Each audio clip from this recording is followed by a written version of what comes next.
ఈరోజు ఉట్లూరు పంచాయతీ సీతారాంపురంలో పద్మావతి కళ్యాణ మండపానికి మ్యారేజ్కి వెళ్ళాము. అక్కడ గుడివాడ ఎమ్మెల్యే గారు, అమలాపురం ఎమ్మెల్యే గారు కూడా వివాహానికి హాజరవడం జరిగింది. వివాహం చూసుకుని నేను బయటకు వస్తే నా కారు బయటకు వెళ్ళడానికి వీలు లేకుండా ఇక్కడ ఉన్నటువంటి వైఎస్ఆర్ పార్టీ ఇన్ఛార్జి మా కారు ఎదురుగా అడ్డంగా పెట్టి గొడవని ప్రేరేపించి ఆ గొడవ ద్వారా రాజకీయ లబ్ధి పొందాలని ప్రయత్నం చేశాడు. ఇవి ఈ కూటమి ప్రభుత్వంలో ఇలాంటి విషయాలేవి కూడా ఎదరికెళ్ళవు. ఇదేమీ కళ్ళు లేని ప్రభుత్వం కాదు, చూస్తూ ఊరుకునేటువంటి ప్రభుత్వం కూడా కాదు. ఈ విషయాలన్నింటినీ కూడా వచ్చిన తర్వాత ఏం జరిగిందో అదంతా కూడా మా గన్మెన్ని పోలీస్ స్టేషన్కి వెళ్ళి కంప్లైంట్ ఇవ్వమన్నాను. నేను నాతో పాటు 5 వ్యక్తులు మేము ట్రావెల్ చేస్తున్నాం. వాళ్ళు ఒక 25 మందిని తీసుకుని వచ్చి ఏదో కింద పడ్డా మేమే నెగ్గాము అనిపించుకోవడం కోసం కృత్రిమంగా ఆలోచనలు చేస్తున్నారు. ఎవడి ఆలోచనల్ని వాడిని గోతులో పెడతాయి. ఇది చెప్తున్నాం, మీకు హెచ్చరిక అనుకుంటారో లేకపోతే మీ పద్ధతిలో మీరు ఉండమని చెప్తున్నాం అనుకుంటున్నారో మీరు అనుకోండి. మేము తెలుసుకుంటే మీరు నియోజకవర్గంలో ఎక్కడా కూడా ఒక్క ఊర్లో కూడా మేము తిరగనివని చెప్పి కూడా ఈ సందర్భంగా తెలియజేస్తున్నాం. ఎందుకంటే మీరు ప్రజలు మీకు ఏ స్థానం ఇచ్చారో ఆ స్థానానికి మీరు పదనమే ఉండాలి. ఆ స్థానాన్ని కాదనుకుని మీరేదో భయభ్రాంతులకు గురిపెట్టి ఏదో 10 కార్లు వేసుకుని ఒక కాన్వాయ్ లాగా మేమేదో ఎక్కడ ఎవరు పోయినా భయపెట్టగలమని కనుక మీరు ప్రయత్నం చేస్తే చట్టం చూస్తూ ఊరుకుండదు, ఈ ప్రభుత్వం కూడా చూస్తూ ఊరుకోదు అని చెప్పి మీకు ఈ సందర్భంగా తెలియజేస్తున్నా. అంతా కూడా పోలీసు వారికి తెలియపరిచాం, గవర్నమెంట్ దృష్టికి కూడా తీసుకుని వెళ్తాం. తప్పనిసరిగా ఇలాంటి కార్యక్రమాలు ఎవరైతే చేపడుతున్నారో వాళ్ళ మీద చర్యలు తీసుకునే వరకు కూడా మేము ప్రయత్నం చేస్తామని చెప్పి ఈ సందర్భంగా మీకు తెలియజేస్తున్నాం. ఇందాక మా డ్రైవర్ గారు చెప్పినట్టుగా ఒక శాసనసభ్యుడు ప్రవర్తించాల్సినటువంటి తీరాది, ఒక కన్నతల్లిని దూషించాల్సినటువంటి అవసరం ఉందా? అసలు అక్కడ ఏమన్నా సందర్భం ఉందా? ఓకే, ఒకవేళ మా కారు నేను చూశాను, అది మా కారు కంప్లీట్ రైట్కు ఉంది, ఈయన కారులు 2 ఇలా ఉన్నాయి. అక్కడ సెక్రటరీ అక్కడ ఉన్న సెక్యూరిటీ వచ్చి చెక్ చేసుకున్నారు కార్లు వెళ్తాయా లేదా అని చెప్పి, అక్కడ ఉన్నటువంటి నాయకులు చెక్ చేసుకున్నారు కార్లు వెళ్తాయా లేదా అని చెప్పి. అసలు ఇంకా ఇబ్బంది ఎక్కడ ఉంది?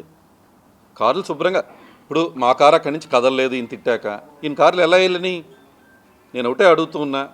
కార్లు అడ్డుగా ఉన్నాయంటే గొడవ జరిగే కార్లు ఎలా వెళ్ళిపోయినాయి? అదే గ్యాప్ కదా, మా కారు ఏం కదలలేదు కదా అక్కడి నుంచి. అంటే ఇది కరెక్ట్ రాజకీయం కాదు, సరైన ప్రవర్తన కూడా కాదు.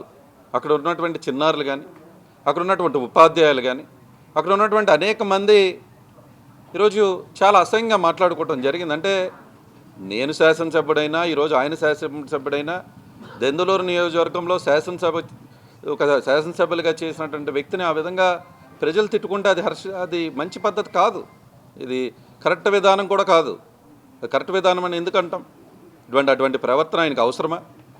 ఈరోజు మళ్ళీ ఆయన ఏదో మాట్లాడుతున్నాను, నేను ఒక 20 మందితో వెళ్ళాను, నేను ఇందాకే చూస్తూ ఉన్నా, నేను ఏదో బోల్డని కారులతో, నేను అక్కడికి వెళ్ళింది 2 కారులతో, నా ఒక్క కారే లోపలికి వెళ్ళింది, మిగతా కారులు అసలు బయటే ఉన్నాయి, రోడ్డు మీద పెట్టున్నాయి. అసలు కళ్యాణ మండపం లోపలికి కూడా మిగతా కారులు రాలేదే.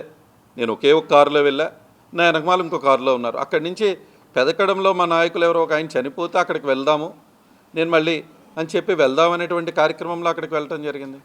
అంటే ఈరోజు కరెక్ట్ అయిన పద్ధతి కాదు. అంటే నేను అక్కడి నుంచి ఎస్పీ గారితో మాట్లాడటం జరిగింది. ఎస్పీ గారు కూడా చక్కగా వెంటనే స్పందించారు. నేను ఏలూరు ఆఫీస్కి వెళ్తున్నానని చెప్పాను. ఏలూరు ఆఫీసులో నేను అక్కడే ఉన్నాను చాలాసేపు. ఈరోజు మా నాయకులందరూ కూడా ఇక్కడ, అంటే ఈరోజు అటువంటి ప్రవర్తన చేస్తే ఎవరు హర్షిస్తారన్న? ఈరోజు ఎవరు అమ్మగారిని తిట్టినా ఎవరు ఒప్పుకోం కదా. ఇంట్లో ఆడపిల్లలను తిడితే ఎవరికైనా బాధ కలగదా? ఈరోజు చాలా బాధ వేసింది నాకు కూడా అక్కడ ఉన్నప్పుడు. అతని యొక్క భాష విధానం, అతను తిట్టే విధానం తప్పు కదా. అది ఎందుకు అలా చేస్తూ ఉన్నాడు? శాసనసభ్యుడు ప్రవర్తించాల్సినటువంటి తీరేనా అది? ఈరోజు నేను అడుగుతూ ఉన్నా కూటమి ప్రభుత్వాన్ని, ఇదేనా మీరు పెంచి పోషించేది? ఈరోజు చంద్రబాబు నాయుడు గారిని అడుగుతూ ఉన్నాం, పవన్ కళ్యాణ్ గారిని అడుగుతూ ఉన్నాం, లోకేష్ని అడుగుతూ ఉన్నాం, ఇదేనా మీరు మీ శాసనసభ్యులకి చెప్పి పంపించేది?